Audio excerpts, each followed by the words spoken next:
everyone, and welcome to A Balanced Life with Dr. Jacquie here at Black Star Network. Let me just tell you, being out today often gives us challenges trying to figure out how we spend our time, with whom we spend our time, and whether or not we're releasing people from our lives. I know many of you already wrote it down on your vision boards.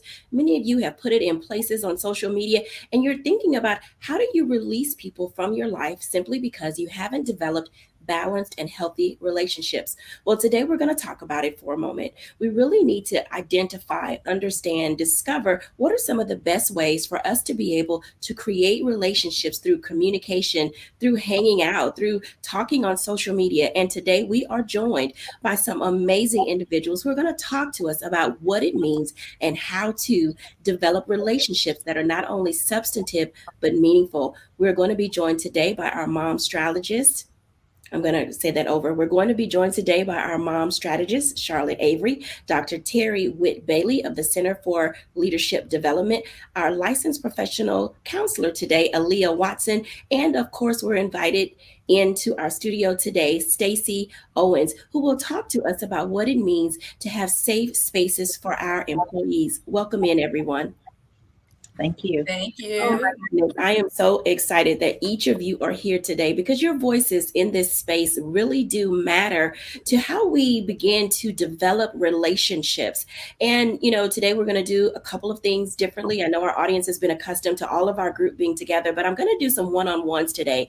I think that as our audience gets to know each of you, and most of you will be with us throughout the course of the year, it's important that they understand how we develop this lifestyle of communication and building relationships. And I'm going to start with Stacey for just a moment because Stacey, in the work that you do as an administrator, as a school CEO, how are you helping your employees navigate the space that they are in and do it in a healthy manner? When I first opened the school, I thought I was creating a space where I only was going to have to work with students and making sure that our students was emotionally balanced and increasing their emotional intelligence. And through the journey, I started finding out some of my staff needed the same kind of assistance. So I like to start that process by increasing my teachers' social and emotional well-being for themselves and increasing their emotional intelligence. And it starts by first having an understanding of self. Before you can communicate and work with anybody else and talk with anybody else, you got to know who you are and what you bring to the table. So we do a lot of self-awareness. Do you understand your triggers? Do you understand your emotions? Do you understand the reactions that you will have to certain situations? Because the more you know and have self-awareness, the more you can be able to self-regulate. And that's the key. And then we can start talking about how we reach out to others. Now, that's an interesting concept that you're speaking about because oftentimes people don't know who they are. Dr. Witt Bailey, in the work that you do in the Center for Leadership Development, how important is it for you to understand not just your personality type, but your own quirks and idiosyncrasies and how they play out in the workplace? Well, I wish I could say that answer is easier said than done.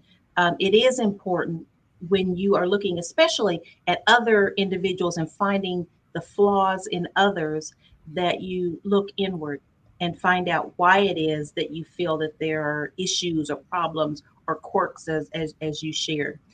In the work that we do, we connect and help young adults, young African American youth succeed through what we call our principles for success.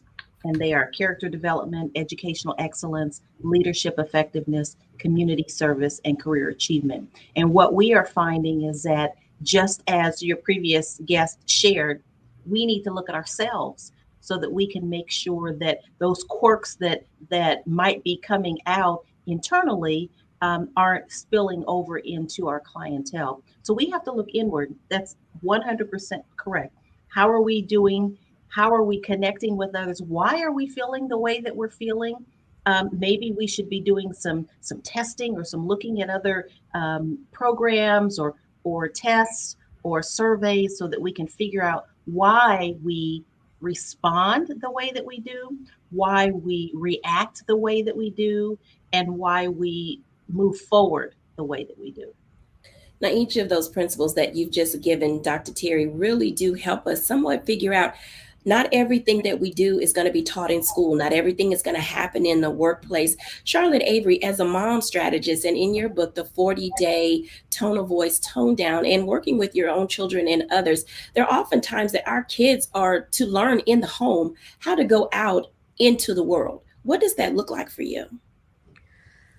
So, for me, I'm very conscientious of the fact that, I am my children's first example, my husband and I both. And they learn communication and body language and attitude and all of that from us first. And so for me, I really try to mirror the way that I want them to communicate with me by how I communicate with them. Now, I mean, honestly, I wasn't a professional at this because I really epically failed at it in the beginning, which is why I wrote the 40-Day Tone of Voice Tone Down and just talk about my journey as far as being a recovering yeller and the damage that I had already done, within my home, within my marriage, within my children, as far as my tone of voice. But I had to recognize, like some of, our guests have already said, I had to look at myself inwardly to ask myself, why was I communicating the way that I was communicating? Why was I feeling the things that I was feeling? What were my triggers that were driving me to raise my voice, to use, inappropriate body language? What was the reward? Because a lot of times when we communicate badly and we act badly and all the different things, it's usually because there's a reward that we're getting, even though we're making everybody else miserable. As a mom, it's now you're finally doing what I told you to do because I yelled. The reality of it is, and one of the lessons that I, continue to teach my children is that yelling is for emergencies. If you're not dead or somebody else is not dead, dying, the house is not burning down, or there's not something catastrophic going on, then there's really no need for you to yell and use inappropriate body language and all kinds of other things. And so I had to look, looking inwardly as a parent, but also, knowing, what behaviors do I want to see my children display within our home, outside of our home, and, just all the things. And so, as everybody else has said, it really does start within, where you are inwardly. Do you feel inadequate? What is it you're trying to control a situation or a person? What are you trying to get out of it? And so those are questions that I ask myself daily. And when I see even my own children or other children that I'm working with, when I'm doing like home rescues and things like that, I always try to find out what is going on internally and to see how we can get to the positive reaction that we want. I'd like to bring in Aaliyah, our licensed professional counselor, because we do need to talk about those things and how generationally we are helping others begin to have healthy relationships and build communication strategies that are successful in each of their lives. Hi, Aaliyah. Hi, how are you? Thank you for I having am, me.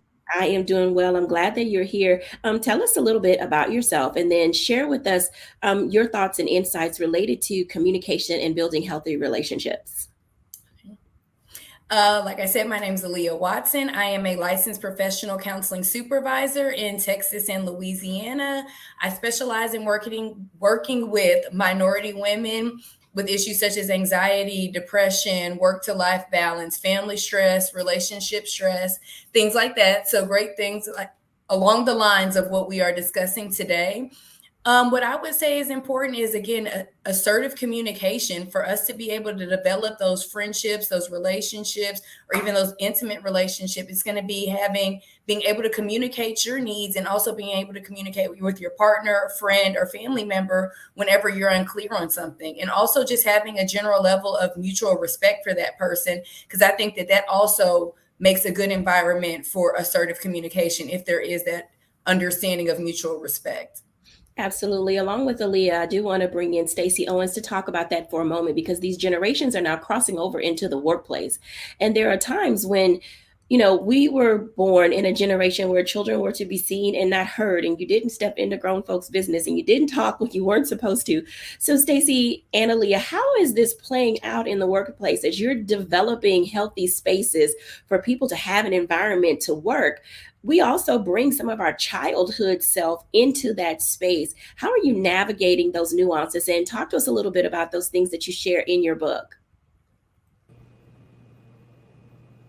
You want to take that first, or you want me to go? I was about to say I can go first if you want. I think for me, it kind of goes back to what I said: a mutual level of respect. And I know because I'm speaking from personal experience. When I was working in the psychiatric hospital, I was in my early 20s, so a lot of people weren't open to my feedback or insight. But it's like you should respect that I am capable of doing these things because I have the same level of education and I went through the same process as you. So I think it's going to be a mutual level of respect and being able to communicate like, well, hey, I see that you're bringing this idea. However, we've always done things like this way, but however, we're open to your insight, or why do you feel as if that we should start changing things and doing it that way? So I think it's going to be, again, having those open dynamics to communicate. Yeah, I agree. I think it's interesting in my environment because I have to manage between students and adults. And so you have this generation of youth who can just freely speak their minds. They're used to just coming in and saying, this is what I want. And they want people to create space for them to do so.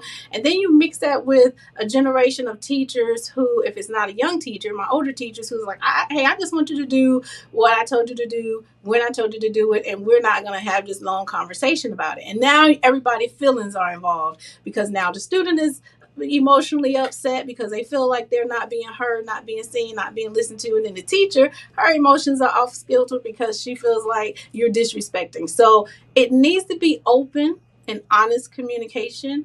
And we have to stand back and give a little bit of empathy as adults and put ourselves in the place of whoever we're communicating with so we can start to see it from a different lens. I think that's the hardest and toughest thing to manage today. Now, if I was to just go straight adults, I'm always telling the adults in the building, when you say you want open and honest communication, most people don't have a problem coming to you and being open, but are you always being honest?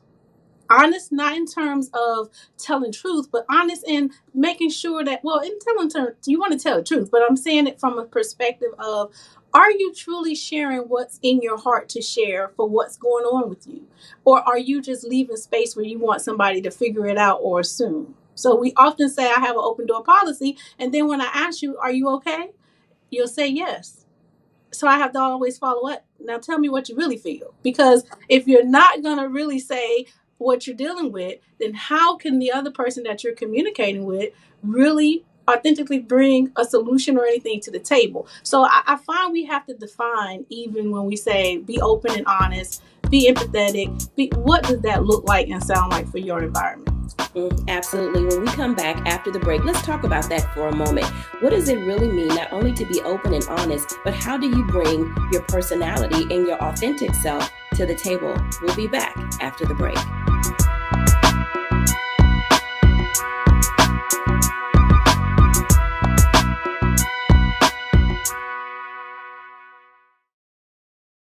Black Star Network is here. Oh, no punches! I'm real revolutionary right now. Thank you for being the voice of Black America. All momentum we have now, we have to keep this going. The video looks phenomenal. See, there's a difference between Black Star Network and Black-owned media and something like CNN. You can't be Black-owned media and be scared. It's time to be smart. Bring your eyeballs home. You dig?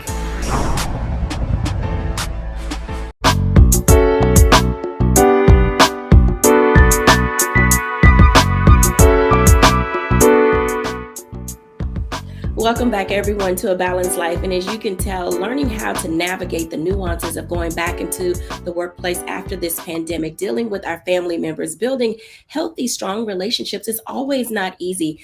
I want to have this conversation with Dr. Whit Bailey for just a moment, because as we talk about leadership, we are a leader of one first. You have to discover what it means to guide yourself, lead yourself, and also know what are your traits, what are your personality, what is your characteristics. Dr. Whit Bailey, in your development of people, how are you engaging in helping them find that balance between who they were told they should be and who they're in the process of becoming? Because oftentimes there's a clashing there within the soul of that person.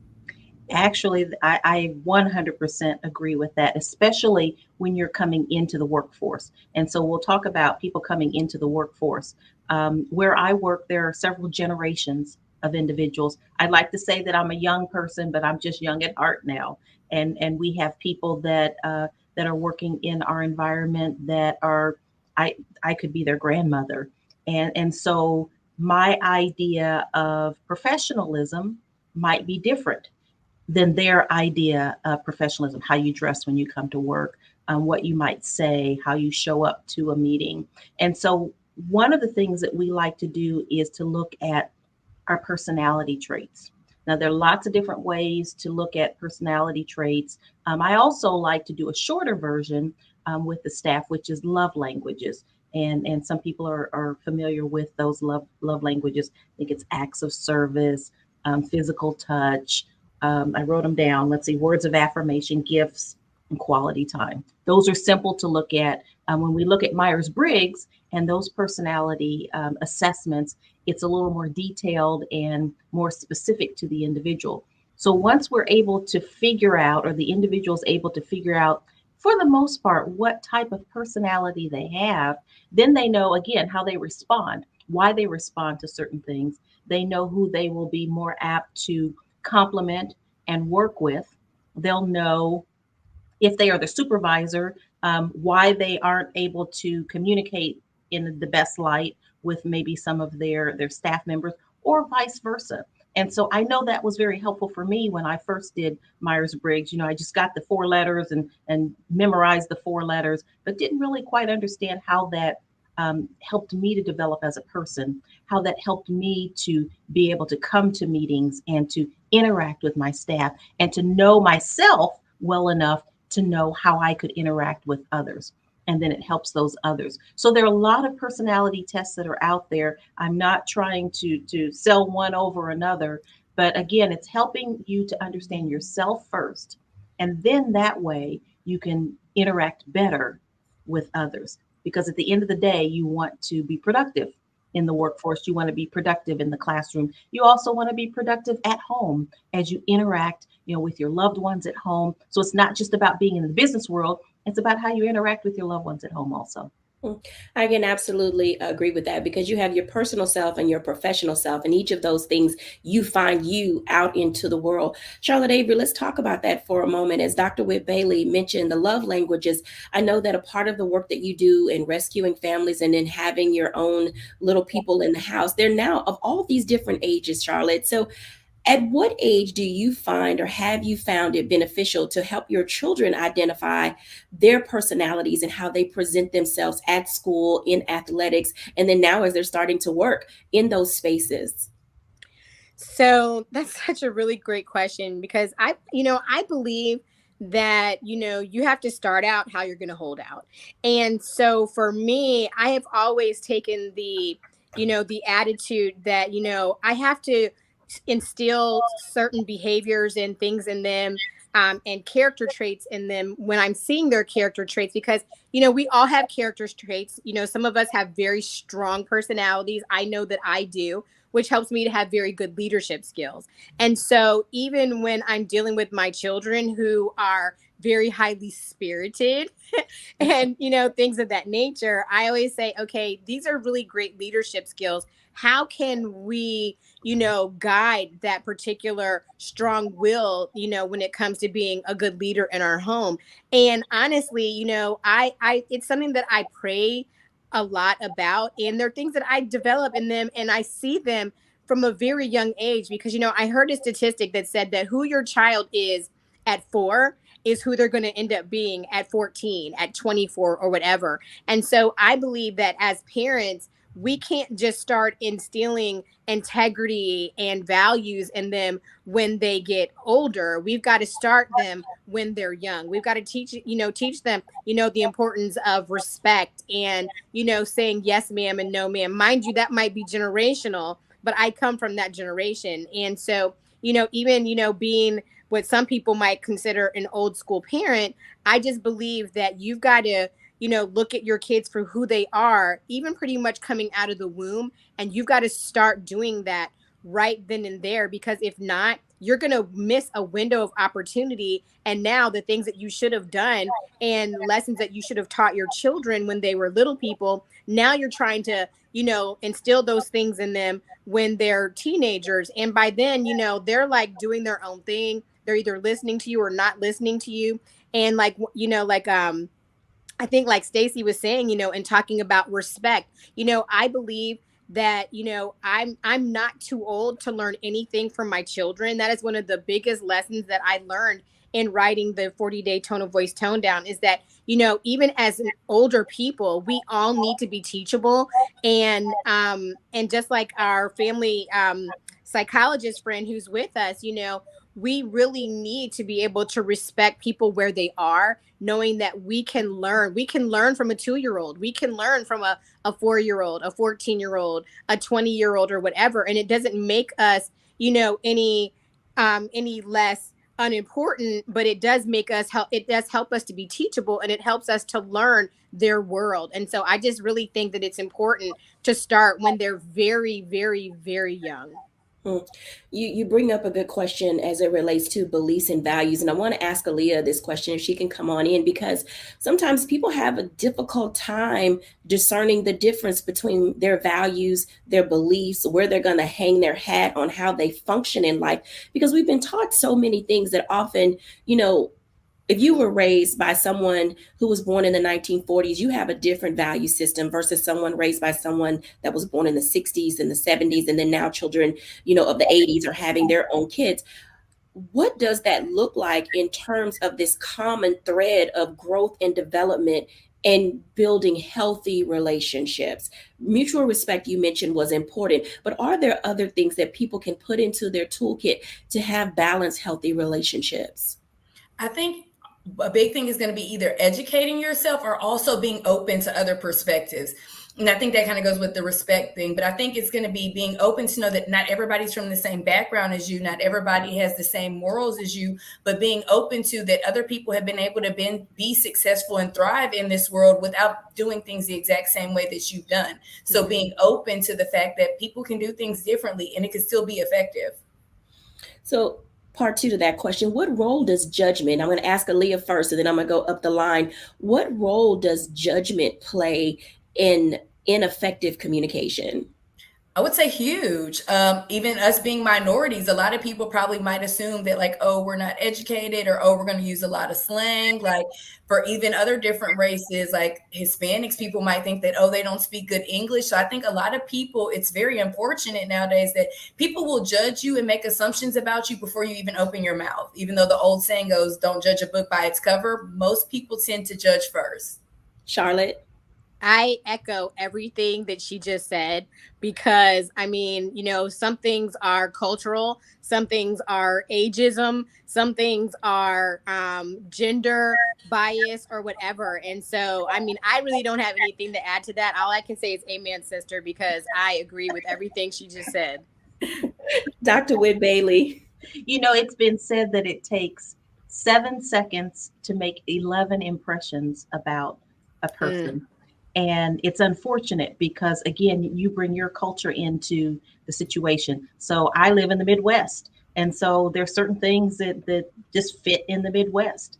As an African-American woman who's 60, it's different. And so we have to make sure that we realize what we are doing and what we are bringing to the table before we judge or have impressions about others, because we're going to bring that. But how we respond is most important. Absolutely. Let me invite Stacey in on this, because you just mentioned, Dr. Whit Bailey, that you're from the Midwest, and Stacey is in the just below or above the Mason-Dixon line. And I know that being where she is, culturally speaking, there are often issues in that space. What role does judgment play for you in being able to help your people communicate effectively?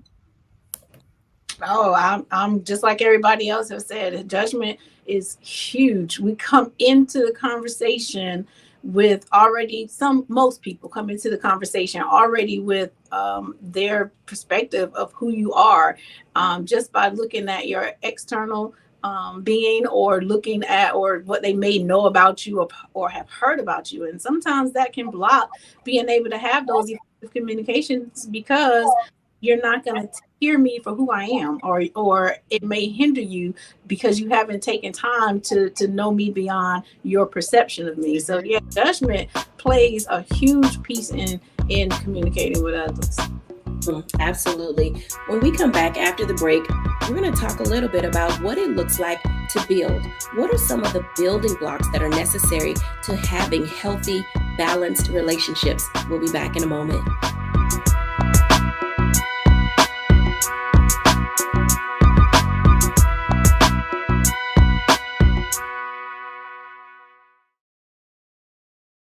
Don't you think it's time to get wealthy? I'm Deborah Owens, America's Wealth Coach, and my new show on the Black Star Network focuses on the things your financial advisor or bank isn't telling you. So watch Get Wealthy on the Black Star Network.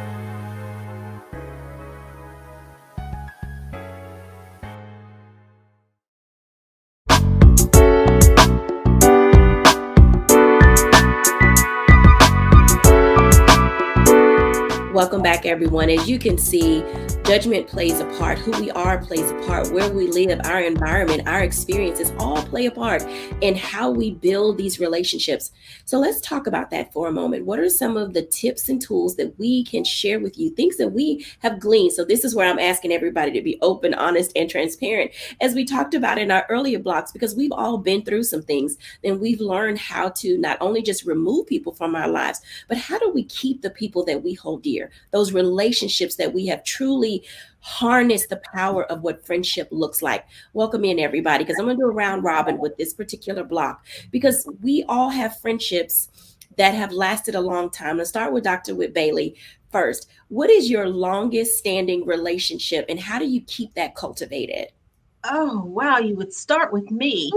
Um, well, I would have to say, I would say my longest relationship is with my mother, and that really is the longest relationship. As some of your viewers know, I lost my husband last year. We were married for 30 years, and so I would have said that would have been the longest, deepest relationship. But my mother has always been there, and we moved my mother here to the town where I currently live in, and she's my road dog. She's the person that is connected to me. I feel most comfortable and confident in talking to her because she knows me. I know her. We trust each other. And so it's not a cop out answer. That is my answer. And then I have childhood friends that, as you look at your levels of friendships and the length of time, you have different types of relationships with different people. And some people you share certain things with, some people you do certain things with. But that longest relationship obviously is with my mother. Absolutely. Aaliyah? I would say my mother, but she just did. I would say my longest relationship is my current best friend. We met our freshman year of college, so it's been about 17 years. Absolutely. How do you keep that relationship alive as you're growing through stages of being a millennial? I know I feel like I sound so redundant when I say this. I think it's communication. It's a lot of communication of what are your needs right now in the friendship? What are you doing? We talk a lot about goals, kind of what of our seasons that, like the seasons that we're in, if we're focused on business, if we're focused on like relationships, trying to have fun, and how I can be a supportive friend during that season. And also what type of support I would want from you during that season. If it's, I need to call you every day, or actually I'm really focused on work, so I might only hear from you once a week. I think that it's okay to say communication, communication, communication, because in real estate, we always say location, location, location. And so sometimes the answer is the answer, no matter how many times you say it, it's what you do in it. Because as you just stated, there are different forms of communication, different seasons in life. And I recently saw a meme that said some people are assigned to you and some people are attached to you. And I think that in each of our growing seasons, we're learning the difference in what that looks like. Charlotte Avery. My longest relationship that I've had since elementary school. And then outside of that relationship, I have other relationships that I developed in college and just through my 20s.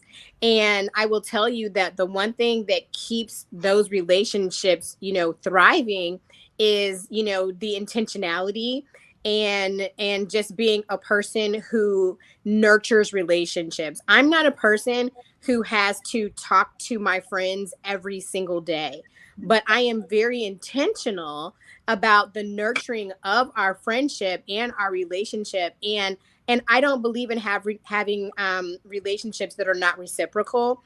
That I don't have relationships with people who are takers. We are people. We are sisters who support each other, and we're there for each other through the good times and the bad times.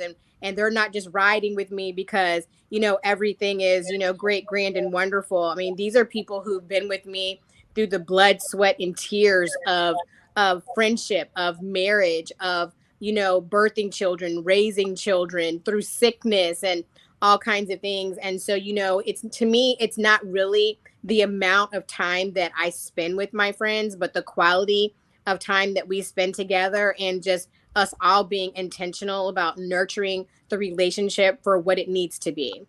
That is called the law of reciprocity. Charlotte, I want to ask you a second question before I go to Stacy related to that, because oftentimes kids fall out of love and fall out of friendship because someone didn't text them back right away, didn't respond kindly to a social media post, or simply ignored them when they were passing by in the hallway. How do you help our children navigate, what you just said? Because that does come with some type of maturity to be able to know that, we're friends because we do this or that together, but I'm still your friend even if we don't do this or that together. Absolutely. I teach my children, that we have friends for reasons and seasons. And, just because everything might be going fine and hunky dory in your home and your household doesn't mean that everything is going on fine, hunky dory in somebody else's household. And so I try to teach my children about humanity, and knowing that just because, somebody seemed like they were, in friendship love with you today, it doesn't mean that they don't love you tomorrow. It just means that they might have some things going on that they may not even want to discuss with you. And so I just teach them how to, be empathetic to others, and to also realize who they are, because, we also teach people how to treat us.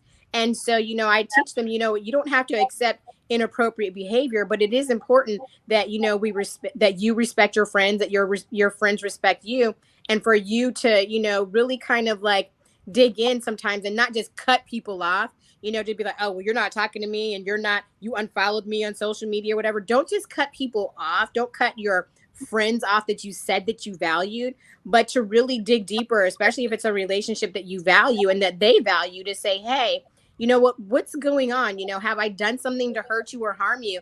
And then if they're like, no, we're just not vibing right now, be okay with that, even though it may be painful at the time, but be okay with that. And remember who you are, and that there are other special people in the world who really want to love you and have some of your time. Absolutely. Stacy, talk to us about your standing long relationship, and how you're keeping that together. I keep my circle really small, but I do have this one individual who I would call her my best friend. We've been in each other's lives for well over 20 years. Because my son is 30. So we've been in each other's lives since our children were little. I would say what has helped us is we have mastered the art of confrontation. A lot of people look at confronting or confrontation as being negative, and associated to stress and having to be a disagreement. But if you can learn to put like a positive spin on it and just say that, look at confrontation from a perspective of, having the strength and the ability to confront an issue, to talk about an issue, to bring an issue to the table, that allows us to keep each other in check. So if she see me out of pocket or too far to the left, she does not mind telling me. And same for her. If I see her doing something or going too far to one side, we bring each other back to center. Over the years, we have built trust in each other to be able to do that, because you don't want to surround yourself with, just yes people, or people who just in your circle just to say the things that are comfortable for you to hear. That person that you have associated yourself with for a long time should be able to tell you the good, bad, ugly, and different, and you should be able to get up the next day and keep going. Absolutely. Some of the things that you all are saying make a lot of sense. And oftentimes we run away from common sense thinking and acting and behavior because we don't know how to deal with those things. When we come back after the break, I want to talk about that for a moment. Now, when I was a Girl Scout, I learned this simple thing: make new friends and keep the old. One is silver and the other is gold. And oftentimes we don't know how to let go. When we come back after the break.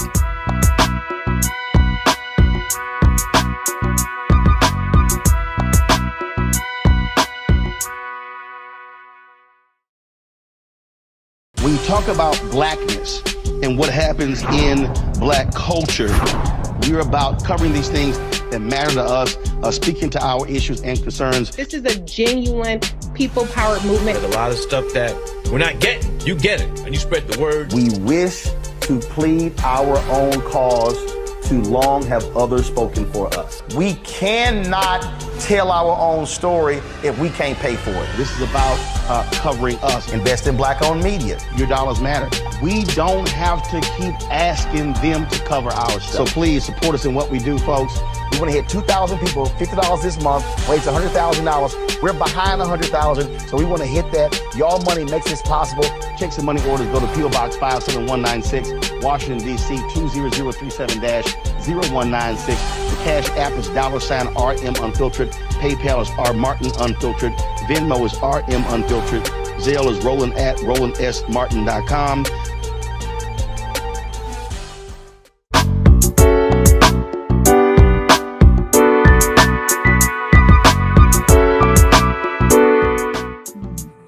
Welcome back, everyone, to A Balanced Life. And as you can tell, communication, healthy, open, honest dialogue, being able to confront people, even if they're your friend group, and knowing when to let people be in their space so that they can come into their own season are all very important things in life. But as we talk about these things, there are some things that we are not very comfortable with, and that's allowing people to grow. Allowing people to move on to their own divine good and find their space in the world, and then discovering whether or not we can still be friends as they are maturing. Now, I have to say, there are going to be people in our lives that we truly need to release. I mean, like release and let them go like forever. But then there's some people we want to hold on to, but we are not often taught how to do that. And I'm going to ask Aaliyah this first, since she's our licensed professional counselor. What does a healthy relationship look like? But also, when do you know it's turning toxic? Aaliyah? I think, again, we've talked a lot about respect and communication. So when those two things seem to be a little off, that's how you can notice that it's becoming toxic. But I'm always, and I advocate to my clients, trust your gut. Whenever your gut is like, this isn't healthy, this isn't right, I don't like the way that I'm being treated. This goes for males and females. Trust your gut. And then whenever that gut feeling comes, have a conversation. And if your concerns aren't even heard or validated, that might be a time for you to reevaluate the relationship and how you choose to continue to interact within it. Absolutely. Dr. Whit Bailey, along those same lines, how do you manage those things in the workplace? Because oftentimes workplace relationships can become toxic and you have to separate yourself from those things. But also, what level of maturity and personality do we bring to the table in order to navigate those things while we're trying to decide how to land? Yes, I think the most important thing for me is to model it. And so if I'm going around talking about other people or sharing things that are not appropriate or information that shouldn't be shared, then I'm not the good model. So I need to make sure that I'm being professional. I need to make sure that I'm bringing positivity into the room or into the space. I need to make sure that I am about the business of the organization. After hours, I need to continue to do that. So I can't take that mask and put it somewhere else and decide to be overly personal about information that shouldn't be shared. So I have to be that model as the supervisor so that they know that they can't come to me with mess. I'll call it mess. And so because I'm doing it, the hope is that they will do that with their respective staff members. Now, if there's an issue or a problem that comes to the table, then it is important to address it, to say this is information that is confidential, you shouldn't be sharing it. And if it's shared, then we have to come to the table and again and say this information was shared, it didn't come from me. How did it happen? This is not correct.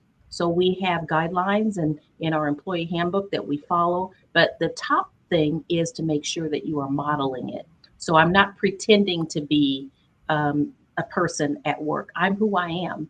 And after work, I still need to be that person. We could do an entire show on chameleon behavior, but I'm going to move on to Stacy with this question simply because the second part of the title of her book is a guide to building an emotionally healthy workplace. Talk to us about that in dealing with relationships for whatever reason in the workplace that could go awry, and how in your book you talk about making the workplace a safe space for people. Yeah, so if I was to build off of what the doctor was just saying, we coined that as having group norms. So go ahead on and identify how we're going to work together as a team so that we're on the same page in terms of expectations of each other. And that also sets that foundation so that if someone is not, operating within that norm, then we can confront them and hold each other accountable. When we master the art of confronting with our employees or our coworkers, that helps us to continue that open and honest communication. It builds that group efficacy. It tells us that we're working together as a team. But most important, when it comes to those emotions, I always tell staff, hey, let's not labor in our emotions. When you're in certain professions that require you to be happy, smiling all the time, working in a restaurant, teachers, whatever, you tend to come in and you put on this show or you put on this act and you act like you're one way when within you may have had an event or something that has triggered you to feel a different way. And if you're not going to communicate those inward feelings and let people know what you're really dealing with, then you create this gap between your emotional reality and your emotional labor, your acting. And in that gap is when you start having frustration, burnout, and it just makes the situation worse. So no matter which direction you go, all of this is going to always come back to, can you trust your environment enough to have the open and honest communication? And just because you communicate it doesn't necessarily mean it's going to change a lot in terms of changing others. So now you have to make sure that you are confident in understanding your emotional triggers, because it's the only person that's going to make you happy is you. So that's how you know when you have to let go of certain things. When you do the things that you need to do, you do the work and it's still causing some internal turmoil with you, and you have made your adjustments, then that's how you know if it's time to let go or decide, is it time for you to grow or go. Grow or go. That's a very, very good way to say that. Charlotte Avey, what say ye?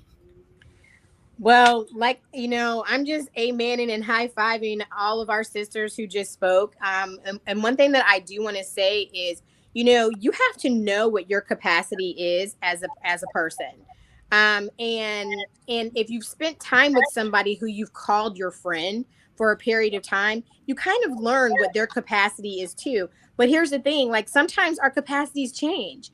And so, as we grow, sometimes we know that it's time for us to go when our capacities for certain things start to change. And that's okay, because we have to grow as individuals and they have to grow. And sometimes what I have experienced in some of my lasting relationships is I've had relationships with people who we needed time to go away from each other so that we could grow and then come back and still have healthy, strong relationships. And we were still we're better for it even now in our, in the, where we are in our stage of life and relationship right now. And so I just think, you really have to know what your capacity is. And, the Bible says, a person who wants to have friends shows themselves friendly. So for me, once you start showing yourselves not to be a friendly person, and not to be a loving and kind person, not to be somebody who finds value in me, because I already know my value. I know that I'm great and wonderful. That's great. And I don't really need somebody to validate that in me, because validation is for parking. So I don't need anybody to park that for me. But what I do need for people to do is to respect me and understand my value. Now, at the point that my value is not significant to you, then it is time for me to go. And that's okay. And I'm all right with that. So in the last time that we have together, I would like if you would either give a tip or a challenge to the audience as it relates to building healthy relationships. I'll start with Aaliyah. What would you challenge or leave our audience with something to do moving forward in building healthy, balanced relationships? I would say communication, but I'm gonna switch it up this time because I've been saying communication a lot. I would say prioritize yourself and your needs, because a lot of the times we want to be there and be such a good friend, such a good employee or a family member that we kind of leave our own glass empty because we're so busy trying to fill everybody else. So I would say make sure that you're prioritizing self-care and your needs in every season of life. Absolutely. Stacey?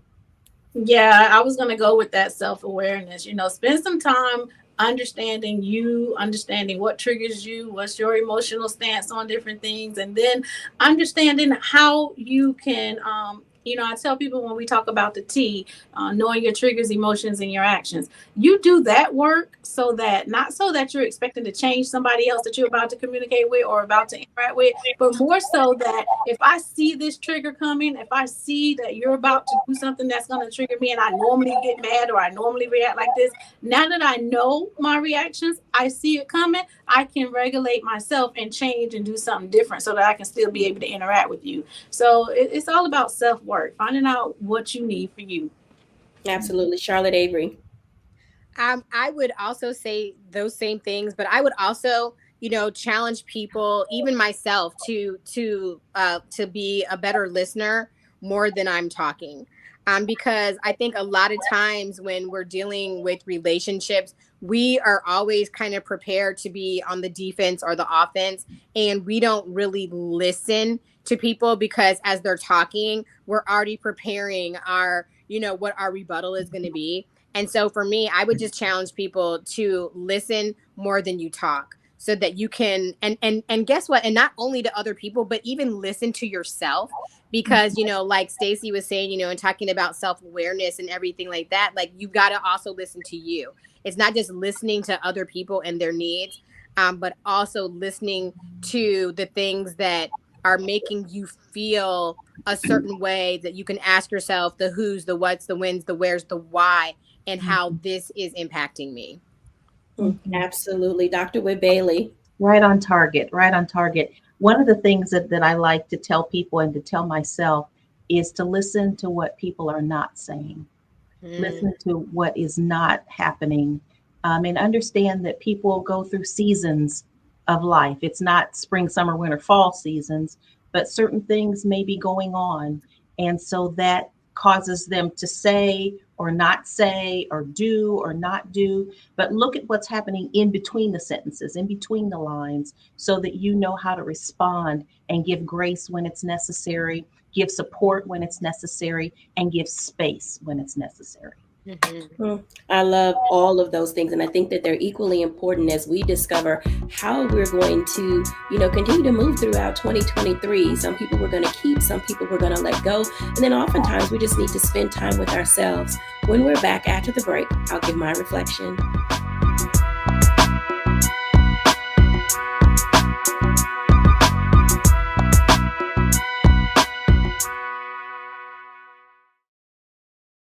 Hatred on the streets, a horrific scene, a white nationalist rally that descended into deadly violence. White people are losing their damn minds.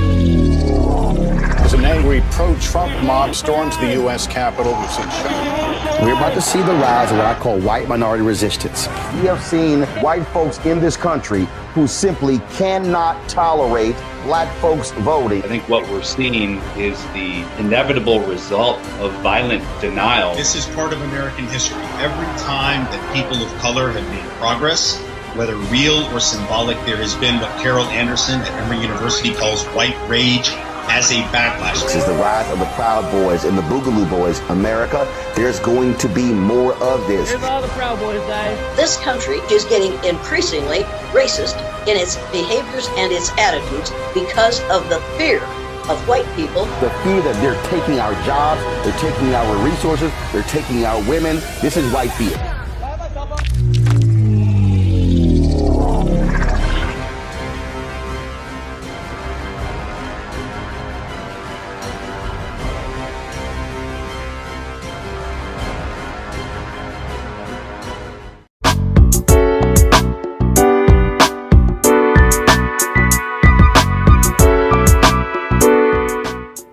Welcome back, everyone, to A Balanced Life. And as you can tell, there's so many dynamics and components and moving parts to building healthy, strong, lasting, balanced relationships. And a lot of it begins and ends with who you are, discovering who you are as a person, recognizing what you need and keeping that top of mind, being intentional about taking care of yourself and who the people are that you allow in your life. Literally, it's not just how we spend our time, but who we spend our time with. So I'd like to leave you with this. It's important that you discover and become comfortable with spending time with you. You are the best advocate for yourself. You're the most key component to everything that happens in your life. So oftentimes we have to move from that space of just going along to get along and being able to say that I am comfortable not only in my own skin, but I don't have to be a chameleon to please other people. We are the wild card in every situation that we face. And I think that as we move throughout this new year, love you more than you love anything else. Thank you for watching. Bye now.